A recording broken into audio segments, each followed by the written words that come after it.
Hi, everyone. Today, I got nothing. Wow. Today is just, we're talking about women beholding things. Behold, Jake has nothing.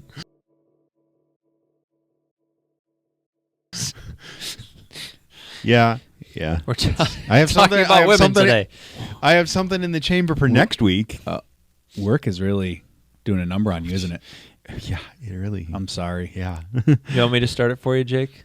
Sure. Welcome to That One House Podcast. You got a random thought? Featuring Jake, the director of winter sports, me, Josh, No, it's and got to Ben, be. It's gotta be Captain Man. El Captain Man. There we go. And a new nickname was born. Welcome to the Becoming That One House Podcast, everybody. Today we're going to be breaking down Josh's sermon. Behold, what? I don't. It's so long. I don't remember. It's behold, woman, your son. Then he said to the disciple, behold. No. He says, woman, behold your son. Woman, behold your son. And then what's the other half? Behold your mother. Okay. Cool. Right? There we go. I should probably know that. It would be really funny if you didn't know that. Yeah, I was right. Preached it. But just because I preached it doesn't mean I remember it. Well, true story. Yeah. All right. So before we get started, of course, I am Jake, your intrepid something or other. And this is Josh, You're reintroducing us. Director of moving around stuff in the basement. And then Ben, El Captain Man. Oh, man. Steerer of the ship. For reals, though. Mm-hmm. He did say he wants to change his title. I'm just doing that for him. Mm-hmm. Director of Church I've Supervision. already changed it. It's already done. It's just not in writing yet. Not in the bylaws. Oh, well, that'll be for our series of going through the bylaws on the podcast. Sure. Who gets to be on that one? Ben. I'll do it. And Mike, because he's the head elder. I like the That thought of actually using the makes podcast sense. for that, as well as like flesh out ministries and tackle big questions. Like we should do that. Dan and I were talking about it when we were at Brick House on, when were we at Brick House? I wasn't there. I'm not sure. Sunday. And he was like, yeah, the only problem with that is you're going to have to give an answer. And I was like, That is a problem. yeah. The No natural end of that problem is what if we give an answer and people integral to the church didn't realize that was our answer? Right. Right. I know. Anyway, What's the old saying? I didn't write it. I just deliver it. Yeah. I'm just the messenger. I'm just the messenger of what it says. I don't know what to tell you. Well, and then you come up with the idea of those were written over 150 years ago. What do you do with like now? Anyway, that's for a different timeline and stuff. Today, we're talking about Josh's sermon. What was the scripture for it again? John 19. John 19. Specifically looking at 26 and 27, but I think we went over like 24 to 30 Cool. in total. Cool. These discussion guide questions were, again, written by one Neil Moore. I think he did a pretty good job here. I think I'm going to have him do it just primarily from now on. Did you write one too so we can go back and forth between the two again? No. Okay. I did not. Right. I don't even have space enough in my brain to remember how to quote the Bible. And you think I can remember to do this? It's crazy. You're doing good, Jake. Thank you. Agreed. Anyway, I know you don't like to ask this question or answer this question. So Ben, Ben, what is your that one takeaway How does it for relate to that one house? Josh's? It's right there. It's more I might as attractive. well. I liked a lot of things about it. I love the theme of the morning. It fits so well with the baptism and the child dedications. You did a great job tying everything in. I like my personal takeaway is the dual focus that really stuck out to me. The dual focus of take care of her, but also there's a new family. Love that. I love that dual. Both are important. Sure. Something is happening. So minutes to midnight, his last words before he died, and something new is it's already forming, but it's just about to like burst open, where there's this new family that's forming, and yet your mom, care for mom. So like old family, new family doesn't mean old family is bad and new family is good. It's just there's something that's bursting, through, in real time. Yeah. So love that. Yeah, that I would say roughly about the same thing. I love all of the ways in which the Bible depicts transfer of age, of power, of family, and I like the way I like it when you guys take that and just like pick it apart and be like, this is how this is applicable to you. Mm-hmm. Like, see how this is not just a thing that was said in a moment, Mm-hmm. and it really is motion. The theme was just so strong, I think, because of everything, your preaching included, obviously, but like when you had us hold hands and pray at the end, it just felt like so. I don't know if you thought of that on the spot or if you had already planned on that. It was perfect. Also, Kind of just came to mind. I got to hold Lena's hand. Hey, and there then you go. Also, after you got done praying, she hugged me. Aw. She's a good kid. I almost cried. It was just, I felt that unity. I felt a closeness with everybody, just from the morning, and then I was like, wow, she's hugging me. This is awesome. What's crazy about that is she asked this week, she's like, can I stay in service to hear you preach? Because she'd never heard me preach before. And so she wanted to stay in there.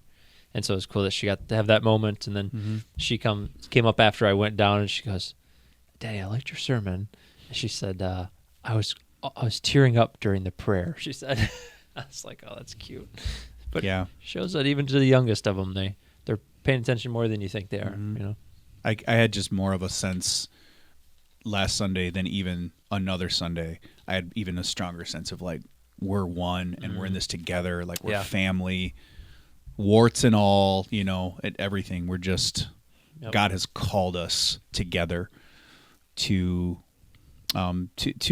serve each other, love each other, but to convey something about himself through us collectively. Like I just felt so, I don't know. I felt like such a strong unity after last Sunday. So I appreciated that. That's great. For those asking for an update, I did not hold Chris and Brent's hand. Well, thanks for participating. Did you see Israel and John? He was there in the back. Oh, you obviously didn't, but he's reaching. He was a drummer. He's all behind us. Yeah, he's leaning way over like this, and it's just like, yeah, it was make cute. it awkward. No, it was cute. That's cool. Was that just Israel doing that, or it's Israel being Israel? That makes sense. John has to go along at that point, because right. Israel's doing 95% of the work. Yeah, just reaches out his guitar to him. Yeah. Mm-hmm. No, it was good. Really good Sunday. Yep. Security measures. Oh my gosh. Anyway, up a Word document or something. Oh yeah. What's that? I thought you were finishing up a Word document. I thought it was so profound what we shared. Jake was taking notes. Had to write it down. You think we are one? You think I take notes? That's funny. You've seen how I take notes in meetings. Mm-hmm. That is to say, I don't. I was going to say, you take notes in meetings? Yeah. No. So first question. Who exactly is standing at the foot of the cross? The woman, Mary Magdalene, the other Mary, Mother Mary, John. Mother Mary. What are the disciples? And when the going gets tough, the tough get gone? Mm-hmm. Yes. Yeah, pretty much. So we know that this took place near the city, so we can assume without it being totally written out that there's probably a multitude of people in some way, shape, or form that are watching this happen, or at least more people than are listed. But the ones we have listed are, yes, Mary, lots of Marys. Mary, mother of Jesus. At least 3. Yep. Then Mary's sister, which if we look in the account of Matthew and of Mark, seems to indicate it's someone named Salome, if I'm saying it correctly. That's right, yeah. Who's the mother of James and John, sons of thunder. Mm-hmm. And then you have Mary, wife of Clopas. You have Mary Magdalene. And then you have the disciple whom Jesus loved, which we identify as John. Imagine being named the Sons of Thunder and it not being a compliment. Right. Because it sounds awesome, I know. right? Like I'd So- be like, I know you didn't mean that as a compliment, but I really like it. That's right. That's who we show there, and I Yeah. think is it Matthew 12 that talks about the disciples running? No, not Matthew 12. Matthew. Yeah, later in Matthew. Anyways, later in Matthew, after Jesus being arrested, it wouldn't be 12. It's too early. As Jesus is getting arrested, at the very end of that, it says that then the disciples fled They fled. and they ran. And so, to our best knowledge, the disciples are hiding away in fear and Yes. cowering because Jesus has been I think- arrested. I think that's a thing that we forget as we read these accounts is just how real the fear was Oh, yeah. for everyone involved. Yep. Yeah. Yeah, it was so Peter's denials. It was a lack of faith. Yes. Mm. He's terrified. He's terrified. So Yeah. there's that. Yep. Jake? Oh, next question? Okay. Hold on. I I keep like trying to look over that. There we go. We have the privilege of having the whole account and know the outcome of Sunday. Even so, we are often like the disciples. When the going gets tough, we often blame God or look to avenues for answers or pain reduction. Please react. Other than yes. Josh. Yes. Well, I think it's a little different in this case because they're actually just running away rather than seeking the comfort, which it seems like we don't know, but it seems like that's what John is doing. He's going to the source of comfort, but the others are running away from it, even though in the situation, in the context, it doesn't feel that way. Yeah. And so, like in our own lives, do we blame God? Yes. Do we try and get the easy way out? Yes. All of those things. In this instance, it seems like it's more of a fear problem than it is anything else. Sure. For the disciples. Yeah. So. Fear avoidance is a real thing, though. I mean, Yeah. as a human being, as a Christian, Yeah. it's a built-in mechanism. It's something that I have to really we have to all talk about, because there's a time where we absolutely should not just dive into something because we're afraid, and there's a time where we should, we should lean in and not let the fear stop us from doing what we believe is right, or something that will better us, or somebody that we care about, or whatever it is. But that's a very real thing. I mean, it's not. And we should understand, not that it gives any reasoning, but they were fearful for their lives, right? Because the leader of their movement, Jesus, is being arrested, and so they're like, well, what could happen to us, right? They're thinking they could be killed, they could be arrested, they could be put away, and so they're running in fear of that. Now, For a good reason, because most of them were eventually. Exactly. And so Many of them. this isn't just well, we don't believe in Jesus and we're running away. It's no, they think their life is at risk and all those things. So And their beliefs are being threatened while their lives are being potentially threatened. correct. Their core beliefs of who this person was or is and what he was going to accomplish. Yeah. I mean, Everything's being how threatened. shattering would that have been? Shattering. To be a person and just watch, someone like Jesus let himself be arrested, not whether or not they perceived him as letting himself. Yep. Like I can imagine even having trouble with that idea. Whereas I think what this is stating here speaks way more to, they had a physical fear of harm. And as you so often say, we have a fear of losing the control that leaning into that, or that leaning away from that offers. Yeah. And I think coming from a context of, in their minds, or in at least the people of that day's mind, the Romans wouldn't arrest Jesus and crucify him when, the sword is drawn and they cut the ear of the soldier. They think that Jesus is going to take up arms with them and start to overtake Rome. And the complete opposite is happening right in front of them. So they're going, oh, crap, what's happening right now? Is there, this might be a stupid and unlearned question. No. That was my Is favorite. because they thought Jesus was going to take up arms with them the reason who drew the sword? Peter. Peter? Is that why? Poor, or was it, poor Malchus. or was it just to defend Jesus. I think it was to defend Jesus, just an initial reaction. Yeah, I don't think he like had a time to like think through. But yeah, his belief system definitely fueled his action. Mm-hmm. Yep. This is where we could go deeper. But when people say to me, like an objection to Christianity, for instance, is that you're only a Christian because your parents were Christians, or which is not true about every Christian. But like if they say that to me, but the first Christians were born and raised to not be Christians. There was no such thing, right? But also, like, they would never, ever, ever in a million years believe that a man could be more than a man. Could actually be that the Messiah was maybe a man, very possibly one man, but like never more than that.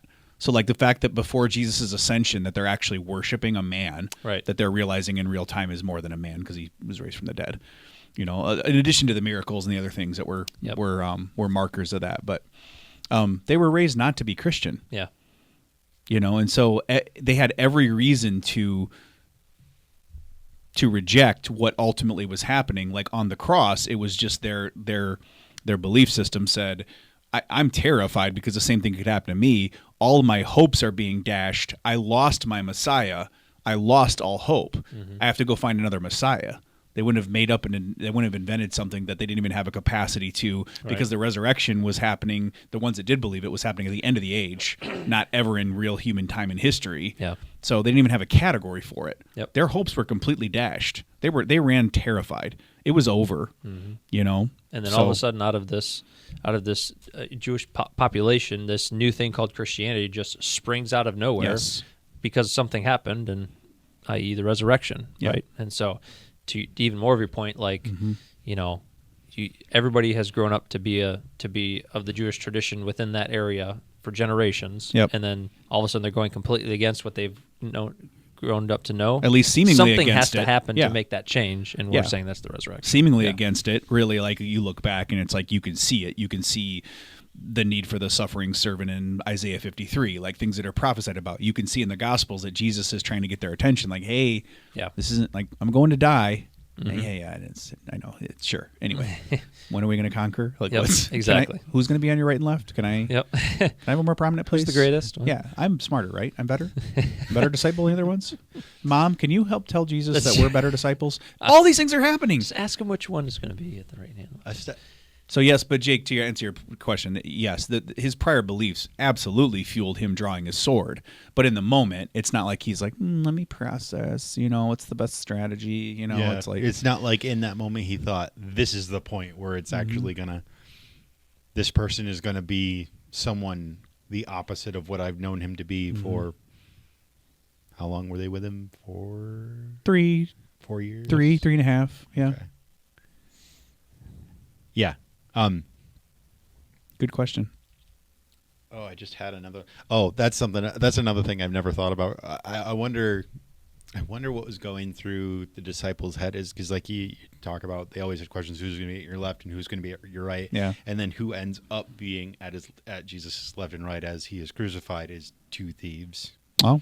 Who he then, one of them, invites into heaven with him. Mm-hmm.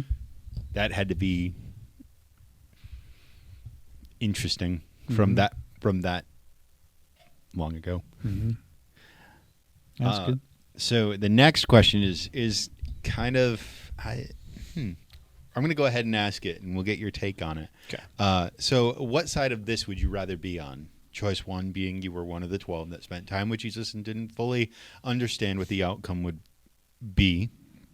Therefore, I would take it as witnessing the cross and all that. Or would you be a person removed by time, but the outcome of it? So like we are today? Yeah. Yes. It would be us now or rather be there with Jesus. So I guess if you could hover over time and choose which existence would you rather have? It seems sort of like an obvious question, kind of.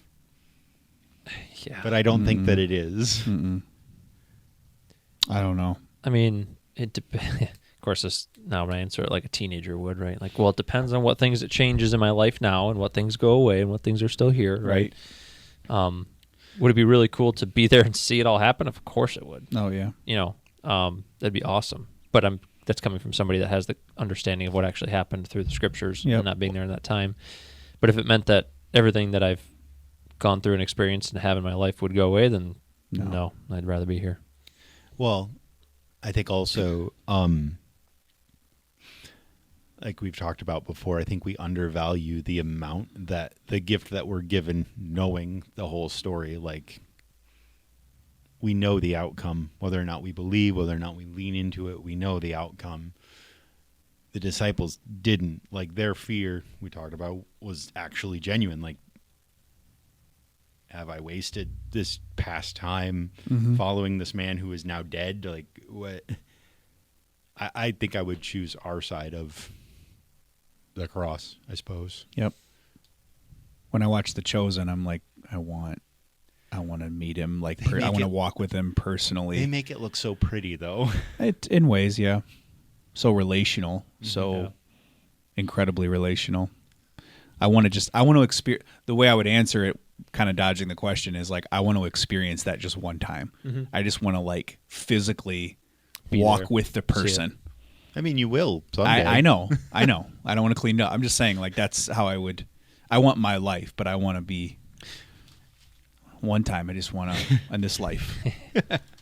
And then you get the whole, like, well, you are because the Holy Spirit. I know, I got it. Like, it's and the Word of God lives and breathes, and it's that's the point, though. It's this idea that like we're somehow better. No, we're all sinners and we fall short. We would have done better if we were in their shoes. No. Well, if I would have stood up to my wife with the whole fruit thing in the garden. It's like, no. Well, why would you say that, Ben? Because I'm a sinner. Yeah, but why specifically?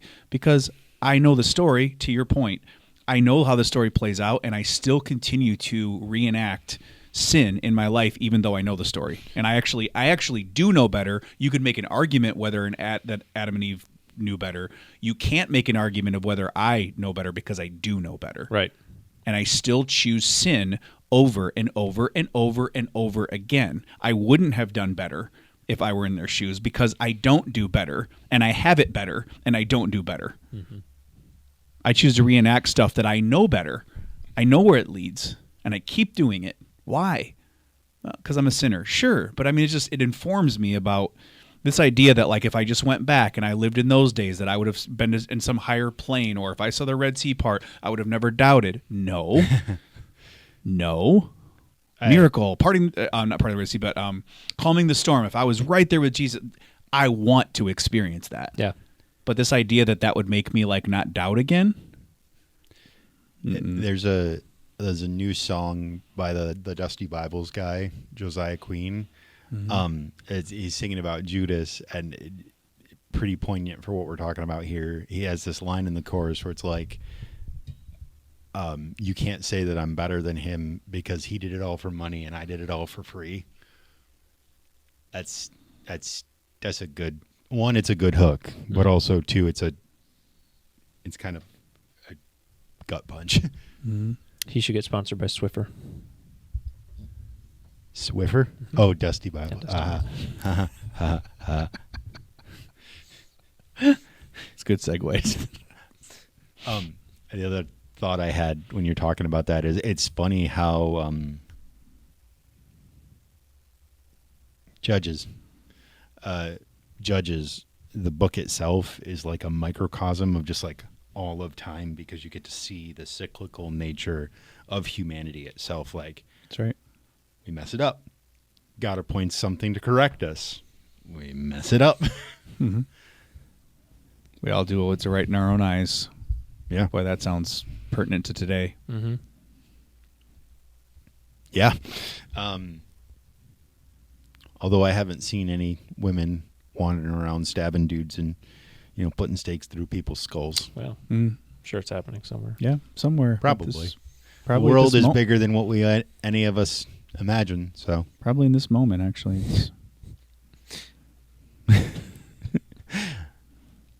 Oh, that was the other thing I was going to say too. Just as a funny little aside, Ben, you've told me before that you just can't watch any movies with Jonathan Romy in it because where he's not Jesus. Yeah, right.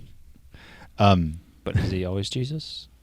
Well, that's He's kind of hippie Jesus in the one movie, right? he is I still haven't seen that one absolutely yet. Jesus in that movie. Yeah. I haven't seen it either. It's better than it has any right to be. Oh, okay. Good. But what are you gonna do when you get to heaven and Jesus doesn't look like Jonathan Romy? Are you gonna be like, I'm just going to keep looking. Probably about that time, Jonathan will be there with you, so you can. There he is. My Wait, Lord wait a and my minute. God. And Jonathan Rumey's going to be like, You're not. You're not what? sitting on the What? throne. You're not part of the Trinity? I don't understand. what if That- Jesus and Jonathan Rumey are walking hand in hand, side by side? Which one will you, like, are you going to be like, Do you think he automatically like gives Well, him you a know. promotion to like one of the heavenly elders or something, or like? He does that thing that we always talk about him not doing and just takes his visage from him. it's weird, isn't it, to think about? This guy is tasked for 7 seasons to play Jesus. That'll change your life. And Yeah. you would think so. Who would have also thought that people would have reacted to this the way that they have? Came at the right time. Yep. Yeah. Timing. Right time. It Came at being the well right- done. And Yeah. it is super well done. It is this is way apart from the point, except it is kind of poignant because At least we're acknowledging it. it is kind of poignant because isn't the next season going to start with the trial and the crucifixion? Pretty close, yeah. Season 6 is all about the arrest, the trial, and then the crucifixion, yeah. So, I mean, who, based on all the Christian media that has come before this, who would have ever thought they would have done this good of a job with it? They didn't even have much of a budget at first. No. So Well, I mean, it's still streaming for free. So, done it by faith in a lot of ways. anyway. Mm-hmm. Let's see. The message on Sunday was about being adopted into God's family through the death of Jesus. We were estranged from our Father, and are now received back into the family. We are adopted into that one house where we are accepted, flaws and all. Should we look at what family has meant through the ages and give glimpses of what our future looks like in paradise? Ben? Yeah, this is your vision. Ben. Yeah, glimpses is right. Glimpses is a good word to use. We get glimpses of the ultimate thing by the gift of the temporary, even though broken, but also beautiful thing. Everybody has their own story, which is hard because it's like, this person actually was adopted, and so they didn't have their own the chance to know their biological mother and father, and yet the path is made smoother when they become a believer to understand when the New Testament talks about adoption. And so it makes more sense. They actually connect to it in a way that somebody that has a really solid earthly family. I'm not saying they can't connect to it, but it's what the gospel, the story does. It just does that weird thing where it's like somebody is raised poor and destitute and abused, and all these things happen, and somehow, in some way, the Spirit of God does a work where this person is able to draw strength and perspective from all of the brokenness. All of it empowers them. It gives them more of a powerful testimony. It draws them closer to Jesus, which is the goal for all of us, And so, yeah, I think I don't want to sit here and minimize the beauty and the blessing of a family, of an earthly family. They are a blessing, and yet to sit there and just go, "Yep, they're just a blessing," I think discounts a lot of real stories, real pain.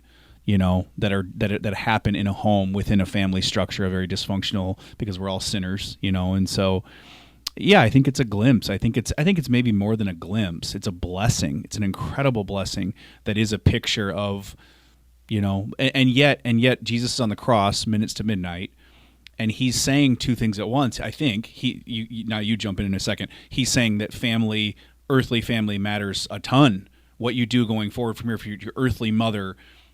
This person who is my mother, it matters, and yet there's something that matters even more than that. Without discounting the earthly thing, there's something that's it's about to burst onto the scene. It's already in process of happening, but it's about to just flood the system. Like everything changes, right? That's one of our That's the subtitle of this short series. Mhm. So, glimpses is good.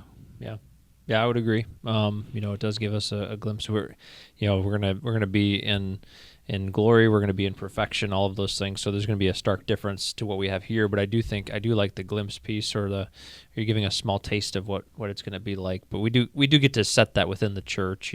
Having the family of God together and working together for the good of each other, and not looking to ourselves first, but to others first, and then going out and taking the word out to everyone else. And so, yeah, I think it was well said. It's a good glimpse of that. Mm-hmm.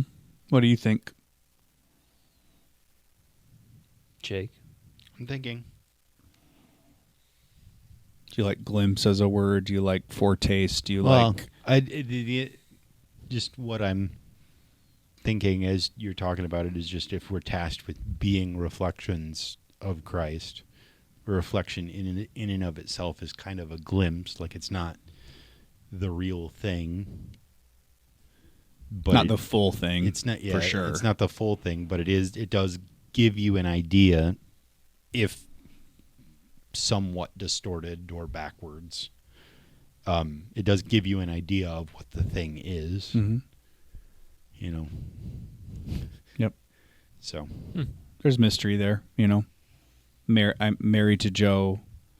I will be married to Jesus in some way. Somehow that's going to be enhanced. He's not going to take something away from me where I feel like I'm going to be lacking. Again, not 100% sure how the marriage thing's going to work on the new earth. I'm just saying, I think it's going to just be a major enhancement. So I don't know. It's hard for me to, not only do I feel I do love my wife more than everybody else, but I want to love my wife more than everybody else. But that's not a minimization of like how I feel for you. Mm-hmm. Very much family. Love you both. it's just a different thing. It's hard to sort that stuff out, and I don't think I'm supposed to be able to sort it all out. So. Another funny quick aside here. Last night, we record this on Tuesdays, so I was here last night dropping Andrea off I sit here while Andrea does the women's Bible study. You love coming here because of this incredible space. Don't lie. I mean, I just like spending time with my wife. Oh, yeah, that too. Okay. I guess that's all right.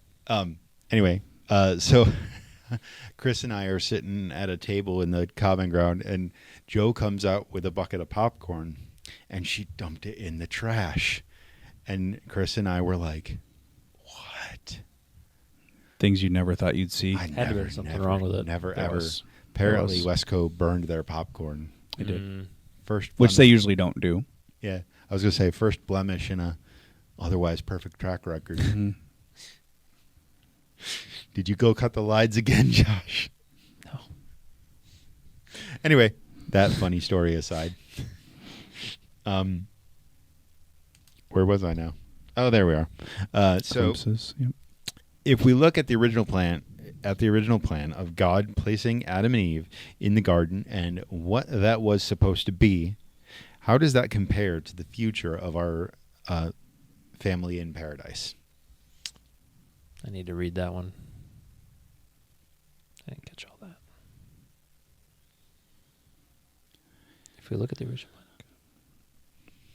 It's somehow it's better, which is hard to understand because we sinned, so we just made it worse. And so to me, it seems like if I'm a storyteller or I'm a story reader, that all God is doing is getting us back to the original. That to me makes sense. But the gospel, I think, says in the story as it plays out, is a garden becomes a city, New Jerusalem, and however that looks, whatever. I'm just saying it would take too deep a dive. I do believe it's going to be better than if we never went through Genesis 3 through Revelation 20, which is all about how we sin and fall short and God deals with a sinful people. Somehow we're going to be better having gone through it, even though God doesn't need bad things to happen to make something beautiful, because that would be assuming he's not full or fulfilled within himself. Of course he is. He didn't need to create us at all. He definitely didn't need us to do something bad for him to bring out good. It's just in his character. It's just what his character does. Mm-hmm. It takes broken things. It takes evil. We talked about this at Deep Discipleship. It takes evil intentions, whether of the spiritual world, Satan and his minions, or us, and he almost uses that very energy to bring about his good. It's not just that he does good despite a bunch of evil. He takes the energy of evil and he turns it on its head and he uses it to accomplish his really, really good purposes. That's who our God is. That's just who our character is. So in that sense, it's not surprising that the end is going to be even better than the paradise that was originally created. It's going to be better somehow. I just can't measure it. I don't know what that means exactly. It would have to be better somehow because, like, I don't know how to express this without sounding kind of sacrilegious, so I'm just going to go for it. It would have to be better in some capacity because what will be different in the end? If we were put in the, if you look back at Genesis 1-3, they were put in the garden and then given the ability to sin, which of course they chose because man. Mm-hmm. What is different than when we're at the end and then on the new earth? Why do we not sin then as opposed to sin now? Something has to be different. Mm-hmm. Mm-hmm. Right. Great question. Yep. I know. It's a mystery. Josh? You're right. Yeah. It's because God's word says so. Yeah. That's the best I can give you. Please speak into before that moment. Speak into that question if you would. Yeah, I mean, that to me it's a hard question. I mean, the reality is we go from perfection to the fall to God's redemption plan to then the plan of almost, you could call it like recreation, meaning like mm-hmm. back to the original, the way it was supposed to be, which is to be in relationship with God, to be in oneness with God and community with God. And so he's working to restore that. But in the meantime, since the plan of salvation has happened, it says that he wants all to be saved. And so we're in that period of waiting before mm-hmm. he comes back. And so how that plays into what, the new heaven, the new earth all looks like with that, we have what we have and we don't have a ton mm-hmm. to go off of. But what we know is we can look forward to it. We can be excited for it and know that it is a place that Scripture says there's no more crying, there's no more tears, there's no more pain, there's all those things. And yeah, in our broken world, we go, how is that possible? Right? Mm-hmm. But yeah. We don't, it's hard to even fathom.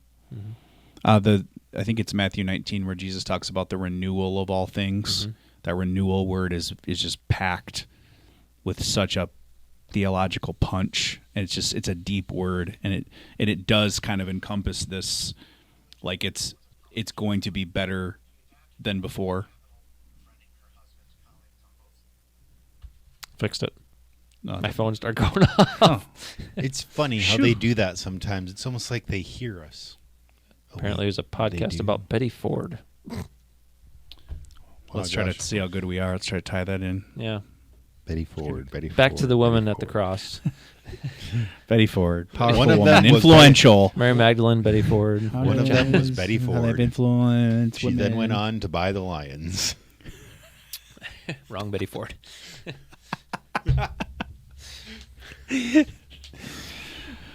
Oh, that's a good try, though. The Lions will be better off. It will be more joyous if the Lions win the Super Bowl. It will be more joyous because they've been bad for so long than if they were good right away and only won. The celebration will be more joyous. I don't know Are about you that. Trying to tie it into Scripture here? Yeah. Oh, I don't know about that because the Cubs, weren't they a winning team before the curse, and then the curse, and I did my best. Then they won, and I remember when they broke the curse. I was at the same house you were at. You were pretty happy. You're in my house? Not your house. We were at Ryan's bachelor party. I almost said bachelorette party. Wow. That wasn't the night. That was still in the series. That wasn't Game 7, but it's okay. I'm not hurt. Even if I wasn't in your house, I probably could have heard you from my house. Maybe, yeah. I don't even know what's happening right now. But. When the Cubs broke a curse. When they won the World Series in 2016. Oh, I see. We had to get Peyton Manning and Jeff Daniels to break our curse, but... Jeff Daniels. Did that make Jared chuckle in the back? I don't know. Jared, did you chuckle? Jared, what stat did I get wrong? Phil Jackson, 11 titles. I got to stop you there. It was 13. Jared's like, Jared. actually, the Cubs won in the 2015 season. No. You can't correct me on that one. I'm not going to get that one wrong. No, I know you're not going to get that one wrong. Anyway, Neil? we've been doing a Dan thing where we've been breaking for sports and other talk. Yeah, Dan breaks talk for about sports all Dan. the time. Dan might as well Dan. just come in and run this podcast. Dan's such a sportsaholic, man. Right? I get Can't tired stop. of him talking about sports. Just doesn't stop talking about the Karate Kid. Would it be ironic and if he was a Red Sox fan? Arnold Schwarzenegger and being a twin with Danny DeVito. What was the movie where Arnold got pregnant? Was that Twins? Say it again. Junior. Arnold was pregnant. We were laughing pretty hard at lunch on Sunday because I was looking for the poster for Twins, and somebody's out there making a sequel poster called Triplets. Mm-hmm. And it's Cuba Gooding Jr. next to Danny DeVito or Arnold Schwarzenegger. Dude. And then there's one where it's Eddie Murphy, and I just about died. We've delineated so far. Of course. I'm sorry, everyone. Go on. Anyway, Neil? when a family adopts a new family member, there is a time for adapting to both the parents, children, and the new children. Adopt and adapt. We know we have a lot of adapting, we know we have a lot of adapting when we are adopted. Wow. Adapting. Do you think that God has to adapt in this way? Adapt to us? That doesn't sound, I don't think to that say doesn't that. sound right. I don't but think to say that God has to adapt would be accurate. Yeah, I would. Read the end of the question again. Do you think God has to adapt in any way To what then? to our adoption? I think it says. Does I don't he- fully understand the question. Does he have to I adapt think that is the question. in order to work with us? Yeah, is there a period where God, almost like a grace period for people that are adopted into His family? Grace period for what? I'm trying. This is the grace period is our entire lives. It's before we're saved, and it's when we're saved, and it's after we're saved, and that never goes away. And so this is where I'm not scolding you or speaking against how you're trying to frame the question. I'm just saying, like, that's what's so incredible about the gospel is while I was still rebelling, He died for me. You know, he's gracious before, during, and after. I don't ever graduate from the gospel. I never go, okay, I got the nuts and bolts down now. Yeah. Jesus, you can go away. I can just kind of go off on my own. And it's like, no, I need Him all the time. I need His grace. I need His presence. Your new Christian card is gone. Now you have to follow the rules. Yep. Nope. It doesn't It's work grace like that. all the way through. Mm-hmm. All the time. Yeah, we have to adapt. Mm-hmm. Not Him, right? We have to adapt to His ways. When you're adopted into a family, you come into already established family rules and guidelines and walls and this, and so like it's us that's being shown mercy and grace continually as we adapt to what it means to follow Jesus and be a part of God's family. Oh, and we never stop because the more I'm going to replace adapt with lean in. The more you lean in to what you're called to do, the more you have to adapt because the deeper your understanding becomes and the more you realize it's just a path. Mm-hmm. Sometimes we pack, metaphorically speaking, sometimes we pack a bag and we run away from our adopted father or our adopted parents, even though their characters never changed. They have given me safety and security, but that's not what I know. That's not what my experience tells me. That's not what I've been taught. But I'm in this new family, and this new family, their character is what they are. They're speaking a consistent message with their actions and their words. I'm not used to it. We're not synced up. I haven't had them as my parents for some of my life. And so I'm responding based off of an old model. So that's why I'm packing a bag and I'm thinking about climbing out the window and running away from home. Mm-hmm. I have to adapt. I have to adjust based on. I have to go, okay, yes, this was my experience. It needs to be validated, but like this is who they are and this is what this means. And I have to try to give that a chance to like work on me and impact me and change me. Because if I'm constantly running from it, it's understandable. It's just not going to change me. Having a new status alone, I know it alters our eternal destinies. Like, don't get me wrong. I'm just saying having a new status alone doesn't in of itself bring about all of the change. I have to lean into my new family. I have to give my father a chance to. I have to lean in and I have to allow him to work on me and lean into his love and believe what he says and what he's done for me. You know, but trying to describe it in practical terms. Yeah. I think it's interesting too because like in the context of the like stories like the prodigal son, that son comes back to his family. It's effectively a different family, right? I mean, it would have to be in some capacity.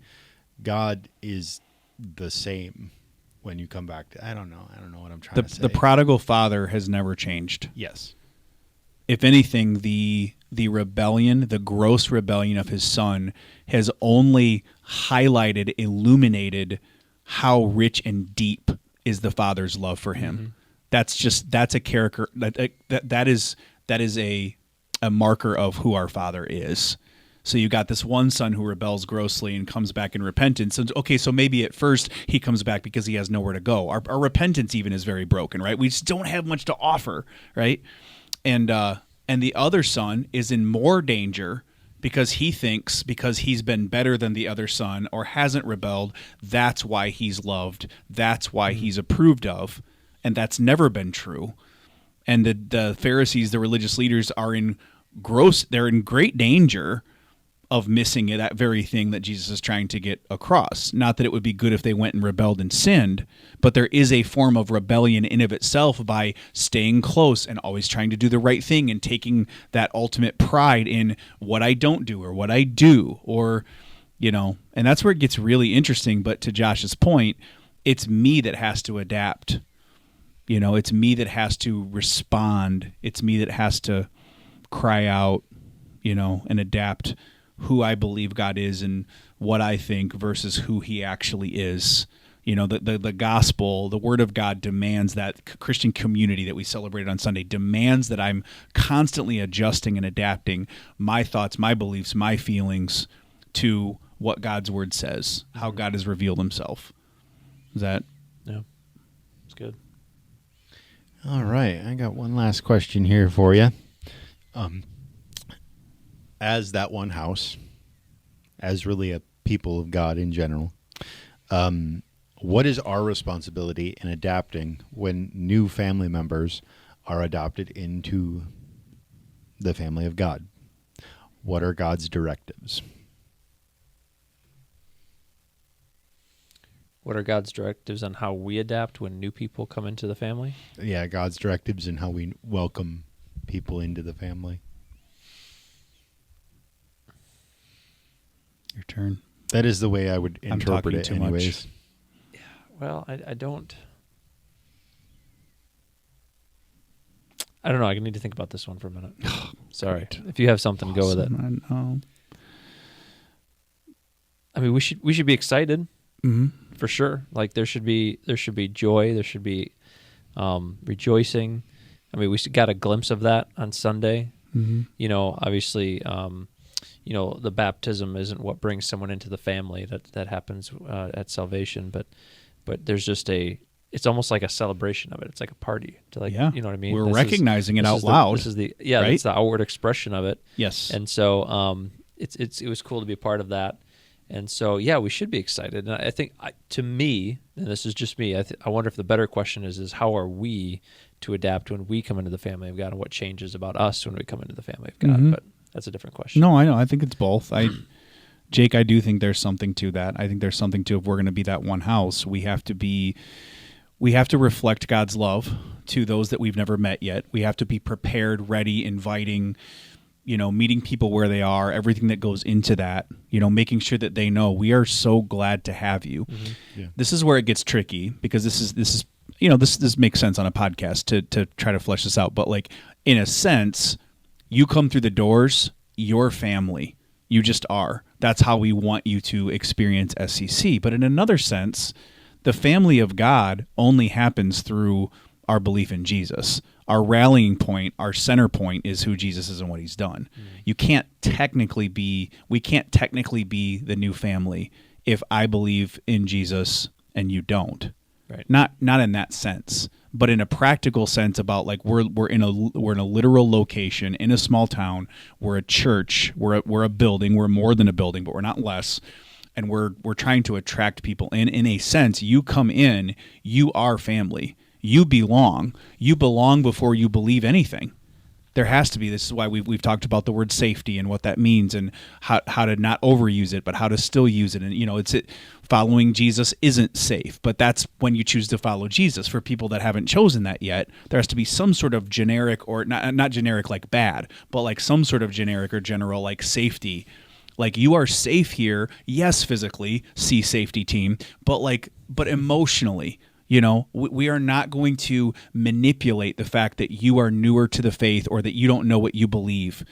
We are going to protect your right to be here, not feel like you are compelled to put something in the offering plate, not to feel like you're manipulated into a behavior that you haven't even got your bearings yet on what you actually believe and who God is. And yet we also have to be unashamed in the fact that we're preaching the truth in love, that we are unashamedly preaching Jesus, Jesus's life, his death, his resurrection, and everything that means. And so, yeah, I do think there's a calling as a leadership of a church in a location where we're wanting to draw people in. We want to invite them, yes, to Jesus, but we're in a location in Sparta. We have lives in Northern Kent County. We want to invite people into the family of God at Sparta Center Church. That's what it means to be that one house. It's not to invite people to other churches. That's good, but that's not what it means to be that one house. We're working on our house here. It means something here. It has value, So... Yeah, that's the best way I would. No, I think bought it's you good. time, so and now it's your turn. Yeah, and I think too, like we need to lead right into it with everything you just said. I think that was really, really good. And then we also need to know that like with a family comes, responsibility.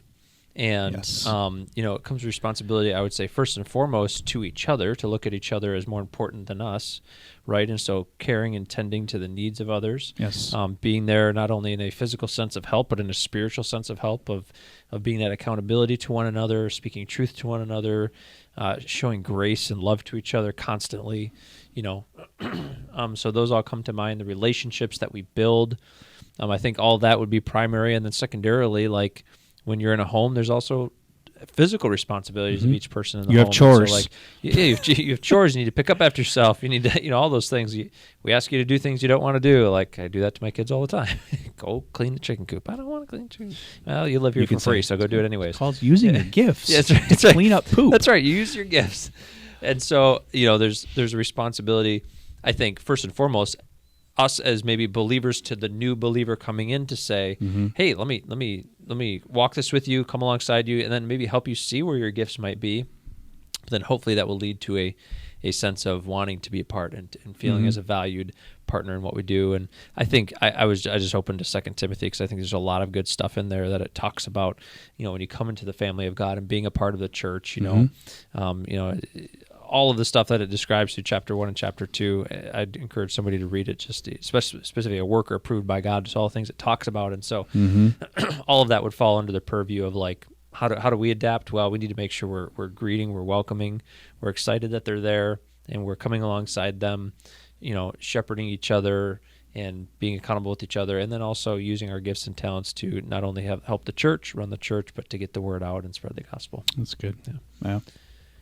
I like we're working on our house, and that we don't want to bombard you with it as soon as you come through the doors, and yet in short order, you choose to be a part of the family and lean in. There are going to be expectations at that one house because we're working on ourselves. There's a place for you to serve, which is really like, it gives you dignity and it gives you meaning, but there is a place for you to serve. We do need you. to be who God's called us to be. You Yeah. know, especially once you choose Jesus, of course. You know, you have gifts, you have value. You had value before you knew Jesus. Mm-hmm.